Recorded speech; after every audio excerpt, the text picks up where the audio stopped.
Flicker Strike setup has stayed the same. Flicker Strike, Blood Magic, Multi-Strike, Wed, and Melee Splash. It's just best in slot for all of these. You need Blood Magic because no mana. You need Multi-Strike because you're going to get the absolute most attack speed modifier out of it.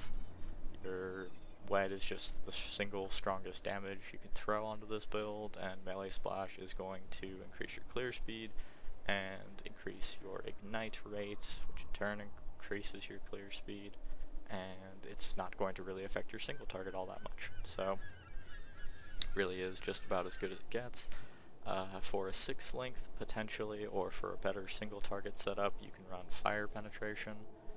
It's going to give you a large damage increase, not sheet, but it'll be there, and it's very, very strong. You can run Life Leech if you want, increase survivability, you can run faster attacks. I don't really feel like it's necessary in this build, because as I stated previously, you get so much attack speed. You could run Innervate potentially. The build shocks fairly consistently, so the onslaught would be up fairly consistently. You could run, I wouldn't really run Hypothermia to be perfectly honest.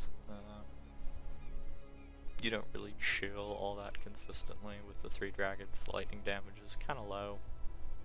It's spiky, not particularly consistent. Probably wouldn't bother. But those are sort of the gems that I would look at as being, you know, potential 6 links or 5th link substitutes for potentially Melee Splash in certain situations.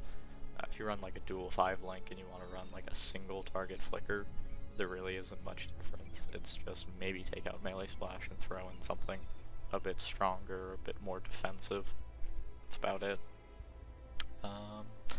Next, I want to talk about Cries and Vol gems. So in this build, you get Phase Acrobatics as well as Normal Acrobatics, which means that you're going to run 40% normal dodge and 30% spell dodge. With Dark Ray Vectors, you get 2% chance to dodge per Frenzy Charge. At 7 Frenzy Charges, that's an additional 14%. So you're sitting at 54% chance to dodge at max Frenzy Charges. You then pop Fall Grace, 32% chance to dodge, 32% chance to dodge spells, so you're already capped on dodge chance. You surpassed 75% at that point, but you can't. So you sit at 75% dodge for the duration of Fall Grace. And you are now at 62% spell dodge, which means that in conjunction with all the dodge chance you get, and potentially evasion in this build, if you gear correctly, you're going to have a very, very long period, about 10 seconds, that you're going to be able to maintain pretty consistently, in which you are pretty much not being hit by anything that doesn't have resolute techniques or doesn't get a lucky shot at. So Vol Grace is going to keep you very safe. You could run something like Vol Haste, but the damage increase in my opinion really isn't that satisfactory or immense. None of the other Vol gems are really going to provide you much in general. So I think Vol Grace is pretty much your strongest option here. You don't link that with Blood Magic and increased duration. And then in terms of Cries, you have a few options. You can go Enduring Cry, which is I think currently the most popular cry, sort of for a reason. Endurance charges are very popular right now. The reason you probably won't care to run Enduring Cry is that with this setup we run Warlord's Mark. And the reason we run Warlord's Mark instead of Elemental Weakness as an additional curse is we already get enough damage out of flammability, in my opinion. You could, argue that that is not the case. And Warlord's Mark, because it still gives 2% life leech, is very, very powerful, as well as giving you a fairly consistent source of endurance charges. Meaning that in a phase aggro/aggro build, you are going to suffer from physical damage when it does eventually reach you. The way we sort of try and mitigate that is through having, a reasonably high life pool, about 4.2k. You could argue that's far too low, and in Tempest, yeah, you want a higher life pool.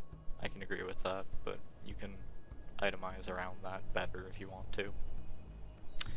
But with all of the dodge chance that you get, the only thing you have to worry about is when that hit eventually does come through, can you survive?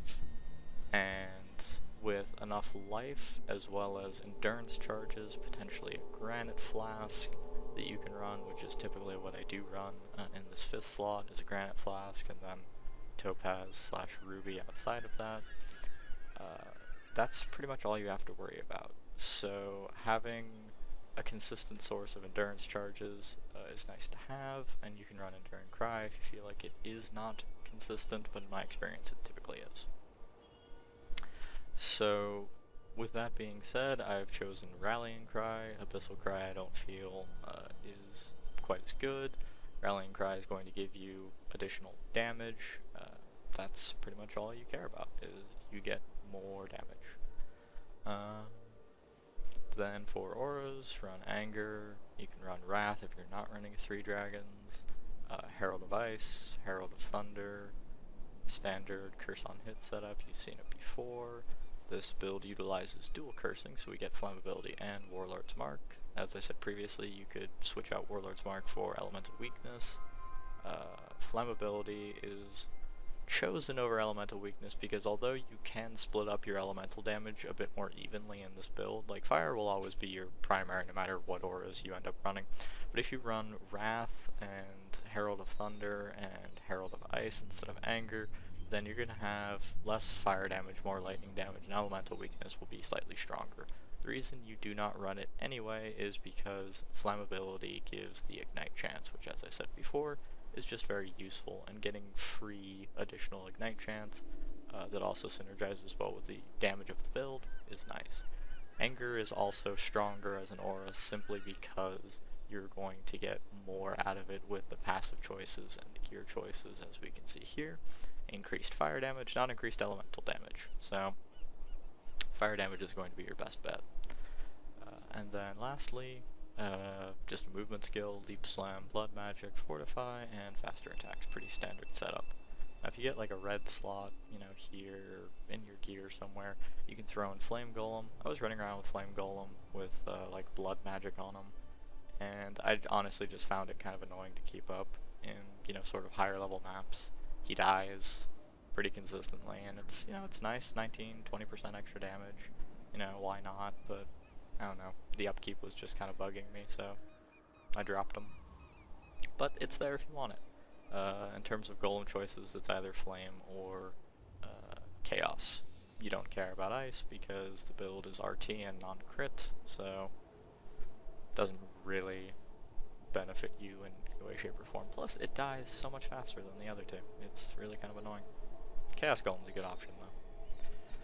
So I feel like that pretty much covers gems.